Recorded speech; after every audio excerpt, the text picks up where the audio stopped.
The rodeos, most of them, PRCA rodeos, will also do a special needs rodeo. And not all of them do, but the majority of them do. And that's been the biggest pleasure for me because I have a sister with special needs.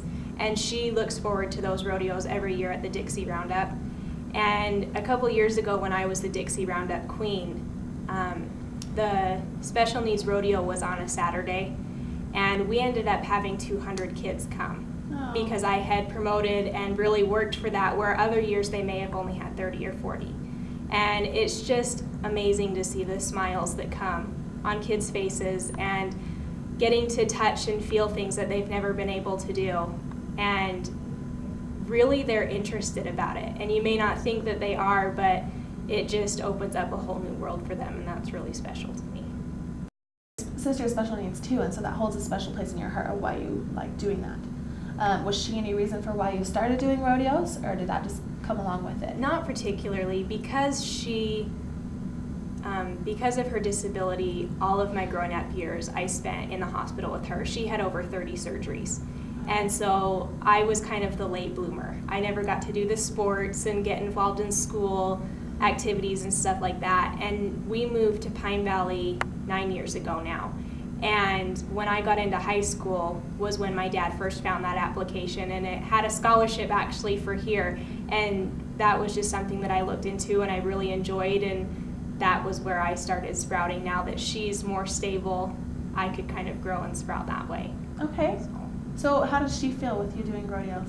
She loves it. She loves all the road trips and getting to see me out in the arena, and she is a very people person. And so when she can get out and do anything, it's amazing. And you always hear that animals have a place in every child's heart, and they just really attract to her. And so she enjoys going and seeing all the different animals and getting to touch them and pet them, and it's just an amazing experience for her as well.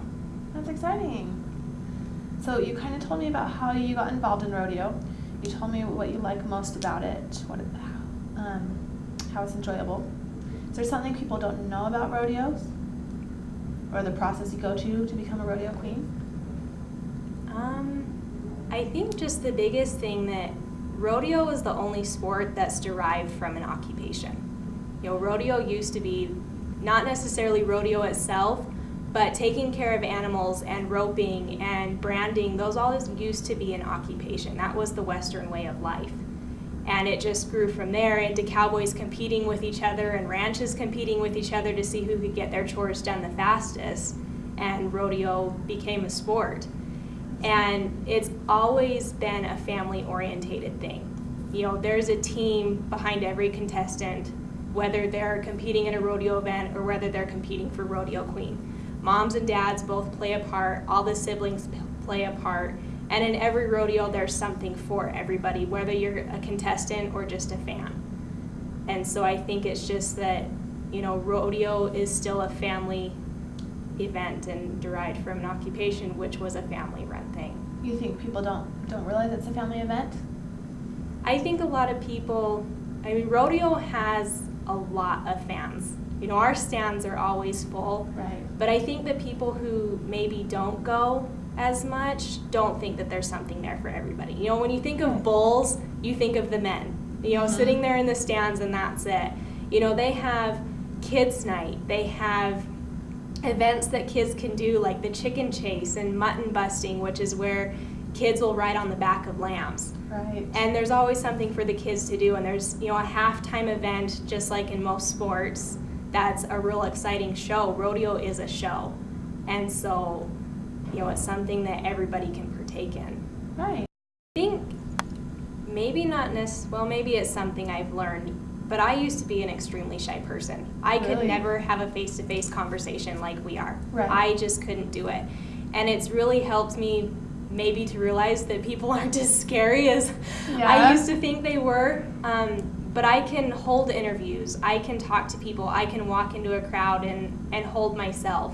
And I think not only is that something maybe I've learned, but I've grown. And it's just amazing because I'd always hide behind mom or not be the center of attention, and now it's okay.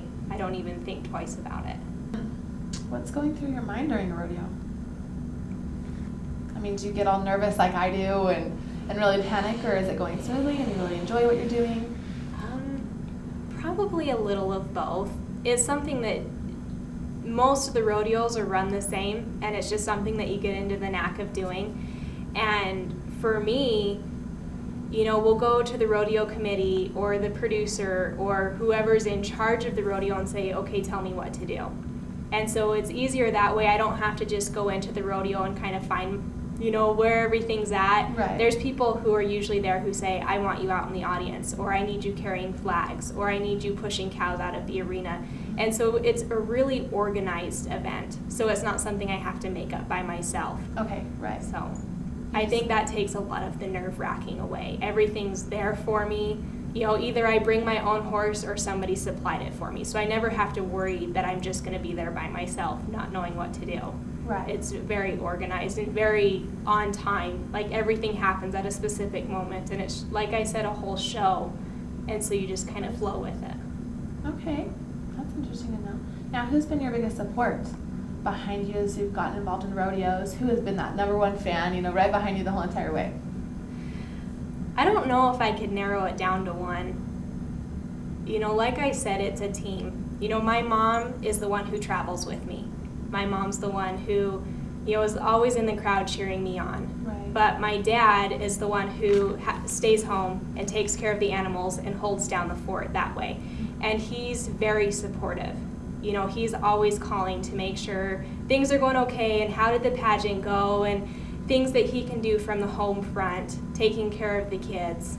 And so it's, you know, very team support. But there's also people at the college. Addie Thielen was there for me every pageant I went to. She's amazing. She came to the Dixie Roundup pageant and watched me win, and that was awesome. She helped me with my speech. She threw questions at me for interview. And then even Eric Young has done the same thing. You know, he's always throwing questions at me, helping me with, you know, current events. Kelly Emzik is helping me with current events. And so not only is it just your immediate family, but you have a whole team that is family inside the rodeo and outside the rodeo. And so there's people all over St. George, Southern Utah, who have helped me get where I am today. So I don't think I could really pinpoint one person. That's neat. Perfect answer. Perfect answer. What about your sister? I actually have two sisters, one older, one younger. Okay. And my older sister is the one with the handicap. And she, depending upon where I'm traveling, a lot of times she'll come with us, but a lot of times also she stays home and she takes care of the animals. We have tons of animals, from guinea pigs to dogs to cats to chickens. And she feels needed because she knows she needs to take care of them. When she's at the rodeo, she makes sure that she's in her Wrangler pants and boots and cheering me on, you know, with the rest of the crowd, and she gets very into the rodeo itself.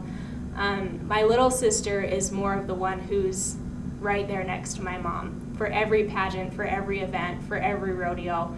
She's always making sure that she gives me the high five and says that I did a good job, and, you know, always brings her camera, and so she's more of the traveler along with us. So it's your mom and your younger sister, and then your dad and your older sister? Mm-hmm. Okay. All right. Let's see, I have asked you just about all of the questions I had. What else can you tell us about it that we haven't covered already? You know, I knew you were going to ask that question, but I already said everything. Yeah? Was there a certain rodeo that you really enjoyed, or one that stood out? Was there something really interesting about one of them? I think I still have to bring it back to the Dixie Roundup, Okay. because that is my hometown rodeo. Right. And the special needs event was the biggest part of that and what I'm most proud of. Right.